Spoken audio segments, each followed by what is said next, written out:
Good morning everyone, আশা করছি সবাই তোমরা ভালো আছো। তো আমি আগের ভিডিওতে বলেছিলাম যে পরের ভিডিওতে বলবো যে আমরা কোথায় যাচ্ছি। তো আমি এই ভিডিওতে কিছু বলবো আর কিছু পরের ভিডিওতে বলবো, কারণ অনেক বড় ভিডিওটা হয়ে যাবে তার জন্য। তো যাই হোক, ভিডিও আপলোড করতে আমার অনেক দেরি হয়ে গেছে, তার জন্য সরি। তো আমরা গিয়েছিলাম আমার দেশের বাড়ি দুমকা জেলায়। তো এই যে আমরা যাচ্ছি, আর খুব সুন্দর ভিউজ। আর এদিকে মানে কি বলবো, আমার ভাইজি আর আমার মেয়ে ট্রেনের মধ্যেই বসে বসে মেহেন্দি করতে শুরু করে দিয়েছে। রওনা দিয়ে দিয়েছি, যাচ্ছি আর দুমকা জেলায় আমার মাসির বিয়েতে। তো আমারও গ্রাম ওখানেই, মানে দেশের বাড়ি।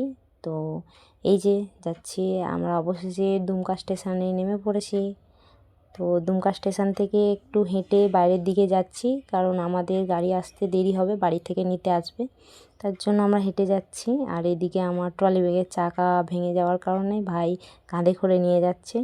যাই হোক, আমরা একটু ফাঁকা জায়গায় একটু ওয়েট করি, আমার কাকা নিতে চলে আসবে। তো অবশেষে আমার কাকা চলে এসেছে নিতে।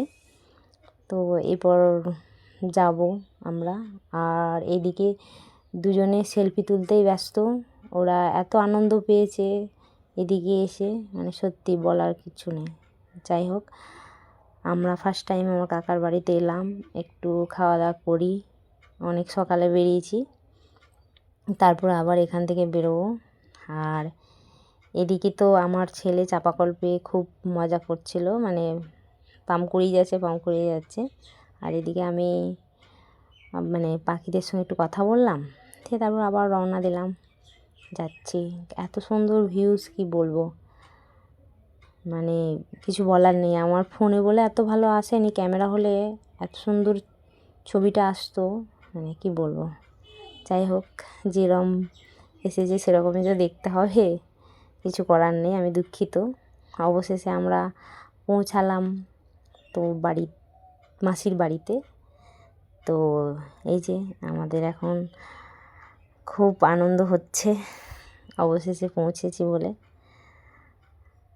আর এদিকে সব আমাদের আলাপ পরিচয় হচ্ছে, সমস্ত প্রণাম আমাদের যেটা রিচুয়াল থাকে সেটা হচ্ছে।